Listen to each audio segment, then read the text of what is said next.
Here, the instructors are happy to help the students. These questions are assumed questions. There is no guarantee that these questions will be repeated for your main exams. These questions are only meant for practice. আমি এই প্রশ্নগুলো তোমাদের অনুমান করে দিচ্ছি। ধরে নিও না যে পরীক্ষায় এই প্রশ্নগুলোই আসবে। তোমরা বিভিন্ন বই খুঁজে আরও প্রশ্ন পেলে সেগুলো বাড়িতে অভ্যেস করতে পারলে আমি বেশি খুশি হব।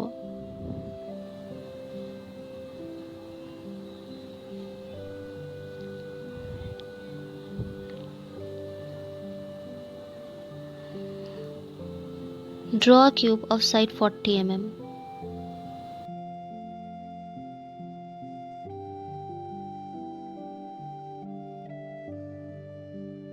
কোয়েশ্চেনে দেওয়া আছে draw a cube of base side 40 mm.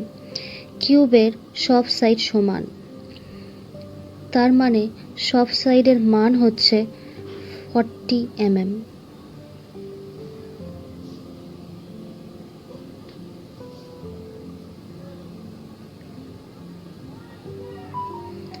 একটা বেস লাইন এঁকে নেব।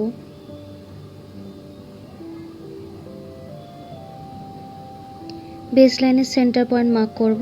সেই সেন্টার পয়েন্ট থেকে দুদিকে 30 ডিগ্রি আঁকবো।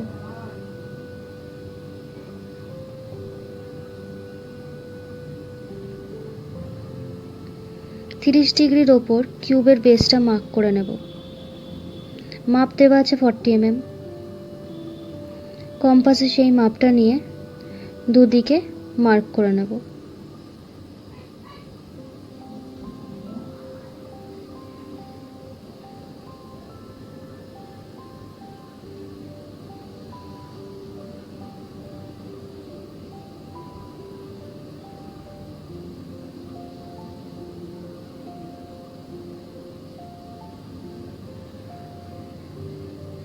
সবকটা সাইড স্কেল দিয়ে এঁকে নেব মার্কগুলো জয়েন করে।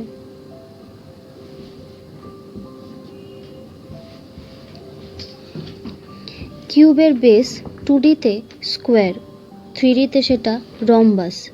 একটা রম্বাস তৈরি হয়ে গেছে বেসে। নাম দেব এ, বি, সি, ডি। প্রত্যেক কটা পয়েন্ট থেকে ওপর দিকে 40 mm করে লাইন টানব।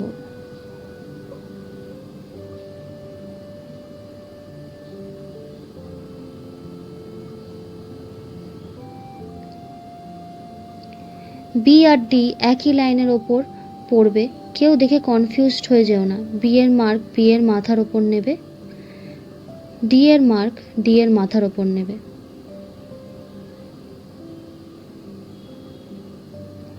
এবার points A dash, B dash, C dash, D dash সব কটা স্কেল দিয়ে জয়েন করে নেব।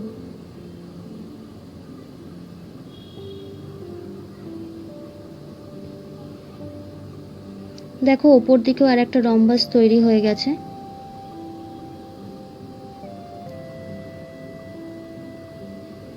নিচে যেমন আর একটা রম্বাস ছিল। সেন্টারে একটা লাইন ছিল, যে লাইনটাকে আমি মুছেছি যাতে কিউবের প্রপার স্ট্রাকচারটা তোমরা বুঝতে পারো। এই দুটো লাইন আমি হিডেনে করে দেব। এই দুটো লাইন দেখা যাচ্ছে না, কিউবের ভেতর দিকে আছে, অস্তিত্বে আছে, তাই হিডেন লাইনে হবে। পুরো কিউবটা তৈরি হয়ে যাওয়ার পর ডাইমেনশন লাইনটা বসিয়ে দেব। ডাইমেনশন লাইন এক্সটেনশন লাইনের ওপর বসবে। 40 mm টেক্সটটা মাঝখানে। Draw a cylinder with base dia 40 mm and height 50 mm. পরীক্ষায় যদি এরকম একটা কোয়েশ্চেন পাও যেখানে লেখা আছে draw a cylinder with base dia 40 mm and height 50 mm, free hand কথাটা কোথাও যদি উল্লেখ করা না থাকে তাহলে জানবে যে এটা ভালো করে কনস্ট্রাকশন করতে হবে using instruments, set square, compass, scale, everything. Free হ্যান্ডে উইদাউট স্কেল কম্পাস এঁকে দিলে চলে যাবে।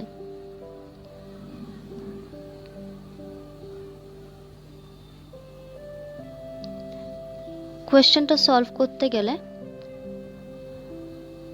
একটা লাইন ড্র করব, যেটা আমার বেস লাইন হবে। সেন্টার পয়েন্ট মার্ক করব।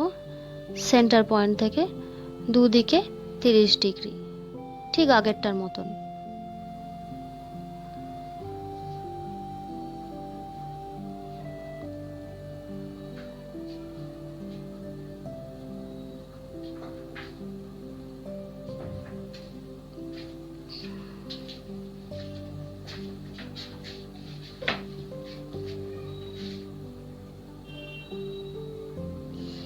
বেস ডায়া এখানে 40 mm বলা আছে।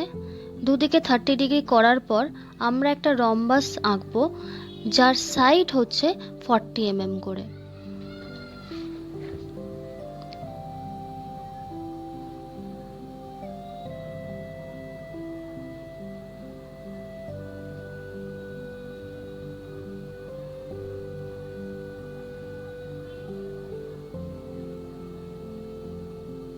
রম্বাসটা তৈরি হয়ে গেছে। সিলিন্ডার যখন বলেছে এর বেসটা হচ্ছে সার্কুলার বেস। 2Dতে যেটা সার্কেল থাকে সেটা যখন আমরা 3Dতে করি সেটা আমাদের ইলিপস হয়ে যায়। ইলিপসটা আমরা এখানে 4 সেন্টার মেথডে করব। তাহলে 4 সেন্টার মেথডটা কি করে করতে হবে এই রম্বাসের মধ্যে বলে দিচ্ছি। এই কর্নারটাকে নাম দেব C1 অর্থাৎ সেন্টার 1। এই কর্নারটাকে নাম দেব C2 অর্থাৎ সেন্টার 2। C1 এর সাথে অপোজিট সাইডের মিড পয়েন্ট জয়েন করব।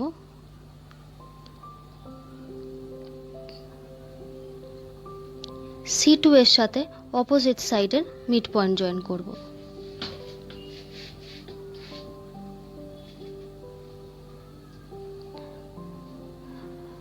তারপর দুটো কর্নার অ্যাড করব।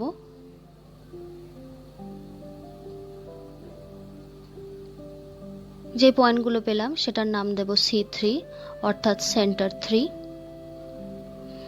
আর একটা পয়েন্ট সেটা C4 অর্থাৎ সেন্টার 4। চারটে সেন্টার পেয়ে গেলাম। C1 এ কম্পাস বসিয়ে যেদিকে অ্যারো আছে অপোজিট সাইডের মিড পয়েন্টে রেডিয়াস নিয়ে একটা আর্ক আঁকবো। C2 তে বসিয়ে অপোজিট সাইডের মিড পয়েন্টে যেই অ্যারোটা দেখতে পাচ্ছ সেই রেডিয়াসটা নিয়ে R2 রেডিয়াসটা নিয়ে আর একটা আর্ক অপোজিট সাইডে আঁকবো।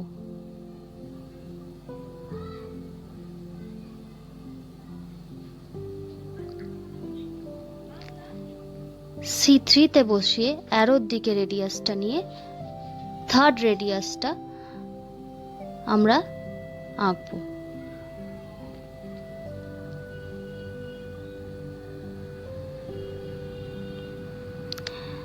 সিমিলারলি C4 এ আবার সেই অ্যারোর দিকে বসিয়ে রেডিয়াসটা নিয়ে লাস্ট কার্ভটা তৈরি করব।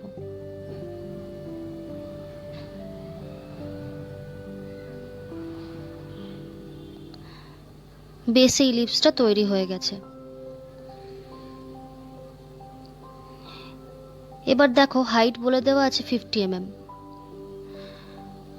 তাহলে প্রত্যেক কটা সেন্টার থেকে উপর দিকে আমরা হাইট দেব 50 mm করে।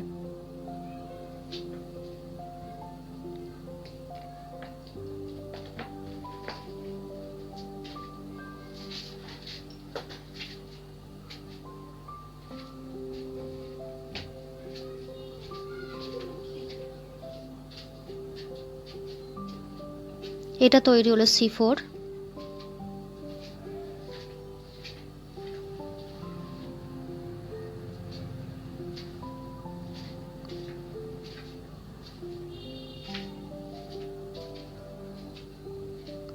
এটা তৈরি হলো C3।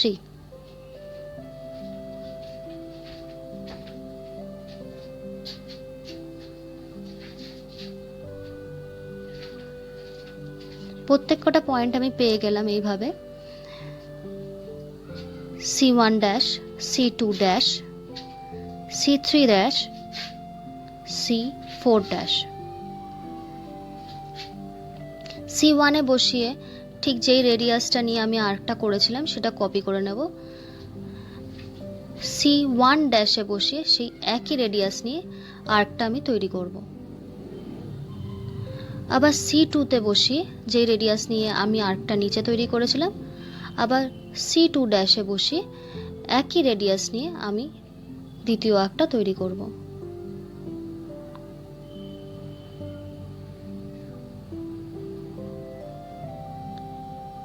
C3 এর ক্ষেত্রে যেই রেডিয়াসটা নিয়েছিলাম সেই সেম রেডিয়াস নিয়ে C-3 তে বসিয়ে আর্ক তৈরি করব।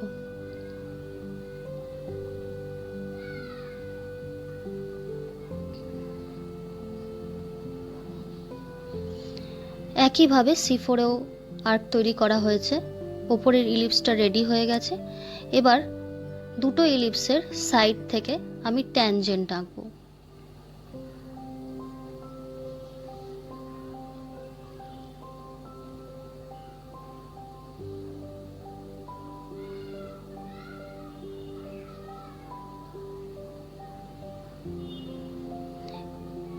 এবার দেখা যাচ্ছে যে আমার কমপ্লিট সিলিন্ডারটা তৈরি হয়ে গেছে।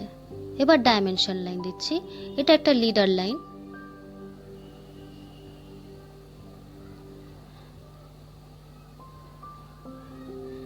যেটার দ্বারা আমি ব্যাসটা লিখব, যেটা হলো আমার ডায়া 40 mm।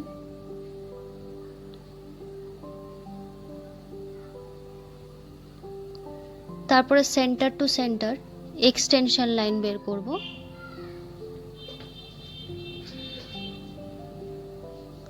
সিলিন্ডারের টোটাল হাইট হচ্ছে 50 mm।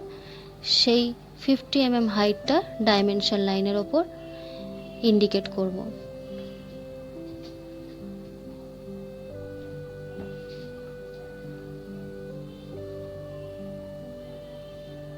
ডাইমেনশন দেওয়ার পর সিলিন্ডারের নিচের দিকের ইলিপসের পেছনের কার্ভটা হিডেন করে দেব।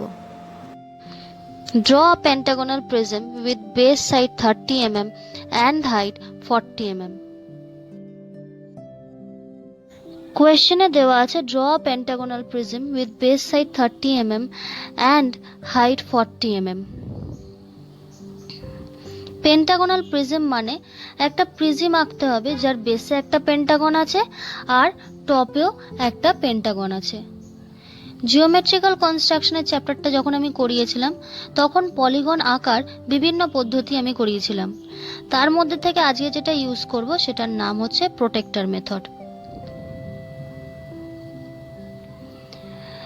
এটা পেন্টাগনের একটা রাফ স্কেচ। পেন্টাগনের 5টা সাইড হয় 1 2 3 4 5। এই মেথডের জন্য এক্সটার্নাল ইন্টারনাল অ্যাঙ্গেলের ক্যালকুলেশনটা জানতে হবে। ক্যালকুলেট করতে গেলে আমি কি করব? এক্সটার্নাল অ্যাঙ্গেল ক্যালকুলেট করতে গেলে আমায় 360 ডিগ্রিকে n দিয়ে ভাগ করতে হবে, যেখানে n হচ্ছে নাম্বার অফ সাইডস। ক্যালকুলেশন করে বেরোলো 72 ডিগ্রি। ইন্টারনাল অ্যাঙ্গেল ক্যালকুলেট করতে গেলে 180 degree minus external angle. Calculation করে বেরোলো 108 ডিগ্রি। কোয়েশ্চেনে দেওয়া আছে বেস সাইড 30 mm। তার মানে যেই পেন্টাগনটা আমি আঁকবো তার প্রত্যেক কটা side will be equal to 30 mm।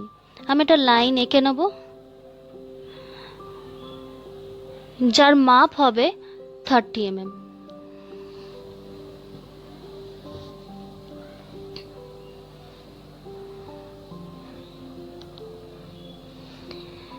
লাইনটার নাম দেব AB। দুটো এন্ড পয়েন্টে আমি ইন্টারনাল অ্যাঙ্গেল 108 এঁকে নেব।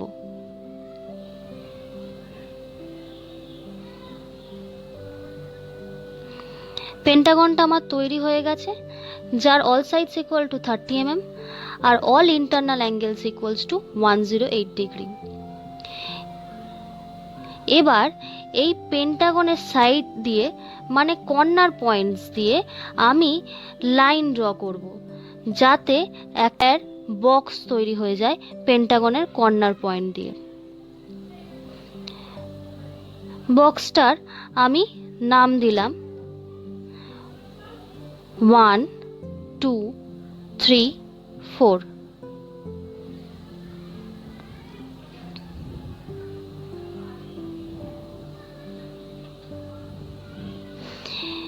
এবার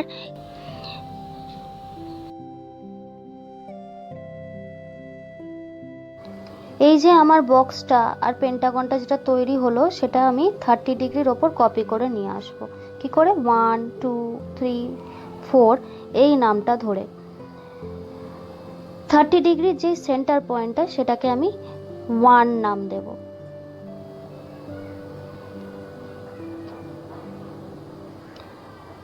আর বক্সের 1 2 সাইডটাকে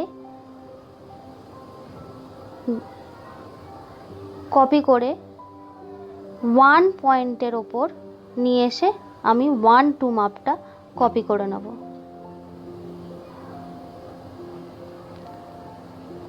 ঠিক সেইভাবে আবার 1 4 মাপটা বক্সের সাইড থেকে নিয়ে এসে আমি 30 ডিগ্রির ওপর বসাবো এবং 1 পয়েন্টের ওপর বসিয়ে আমি কপি করে নেব 1 4।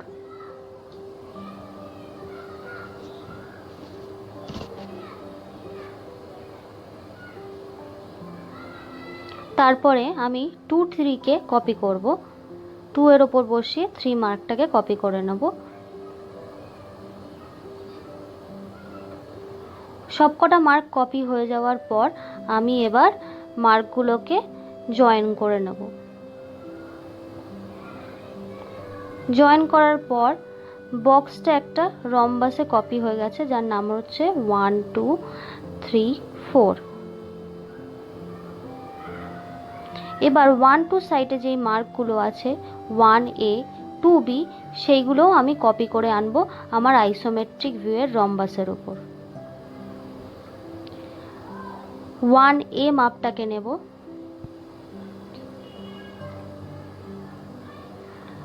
1 2 সাইডের 1A বসাবো, 1A কপি করলাম। আবার 2B মাপটাকে কপি করব, 2A বসাবো, B মার্কটা কপি করে নেব। এইভাবে প্রত্যেক কটা mark A B C D E আমি 2D ভিউ থেকে 3D ভিউতে কপি করে আনলাম।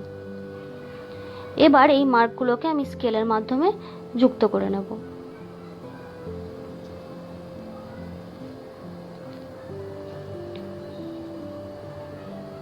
জয়েন হয়ে গিয়ে দেখো বেসে একটা পেন্টাগন তৈরি হয়েছে। এই পেন্টাগন আর 2D পেন্টাগনের মধ্যে অনেক পার্থক্য আছে।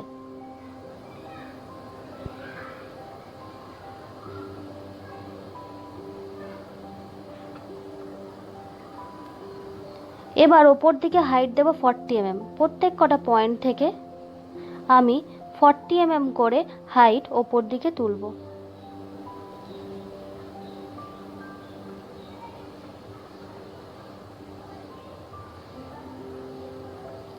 হাইট তোলা হয়ে গেছে এবং আমি পয়েন্টগুলো ওপরে পেয়ে গেছি। ই এর জন্য ই ড্যাশ, ডি এর জন্য ডি ড্যাশ, এ এর জন্য এ ড্যাশ, সি এর জন্য সি ড্যাশ, বি এর জন্য বি ড্যাশ। এবার এই প্রত্যেক কটা পয়েন্ট যেটা আমি পেলাম সেইগুলো আমি জয়েন করে নেব। জয়েন করার পর দেখো ওপর দিকেও আর একটা পেন্টাগন তৈরি হয়ে গেছে, ঠিক যেমন বেসে ছিল। আর বাকি যে পয়েন্টগুলো আছে সব একসাথে অ্যাড আপ করার পর একটা প্রিজম তৈরি হয়েছে। এবার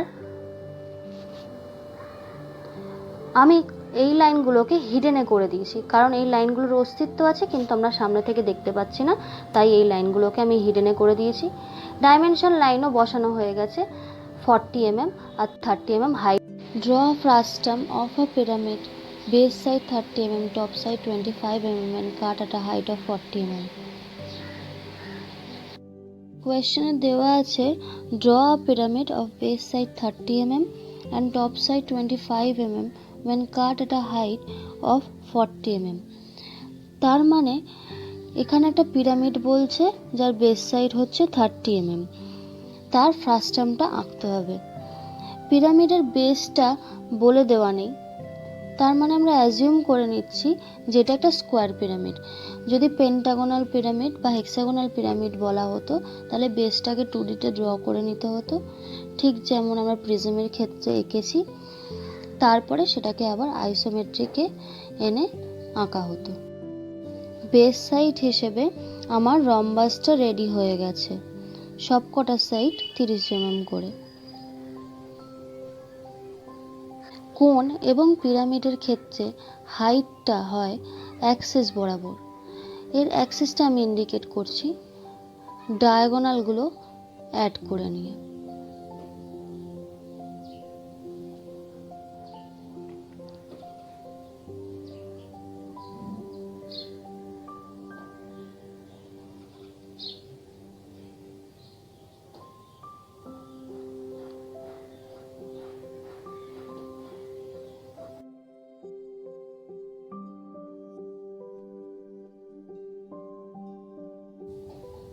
সেন্টার পয়েন্ট আমি পেয়ে গেছি। থিওরি পোর্শন এক্সপ্লেন করার সময় আমি বলে দিয়েছিলাম যে পিরামিড বা কোণের বেস থেকে ওপরে অ্যাপেক্সকে যেই লাইনটা কানেক্ট করে সেটাকে অ্যাক্সিস বলা হয়। অ্যাক্সিসে আমি 40 mm হাইটটা মার্ক করে নিলাম।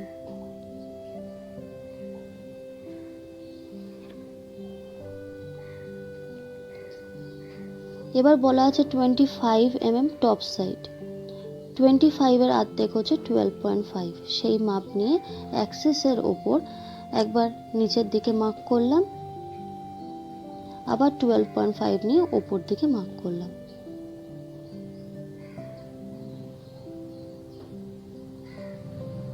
একটাকে নাম দিলাম 1 আর একটাকে নাম দিলাম 2।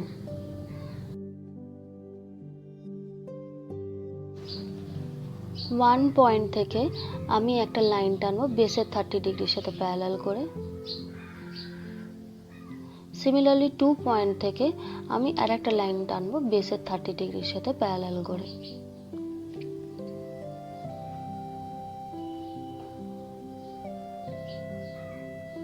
এটা অপোজিট সাইডে রিপিট করার পর একটা রম্বাস ওপরে তৈরি হয়ে গেছে। এর প্রত্যেক কটা সাইড 25 mm করে।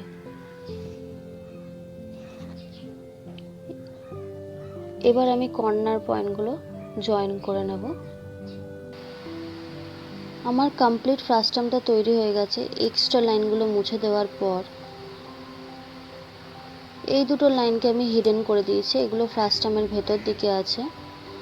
25 mm, 30 mm, 40 mm ডাইমেনশনগুলো মার্ক করা হয়ে গেছে।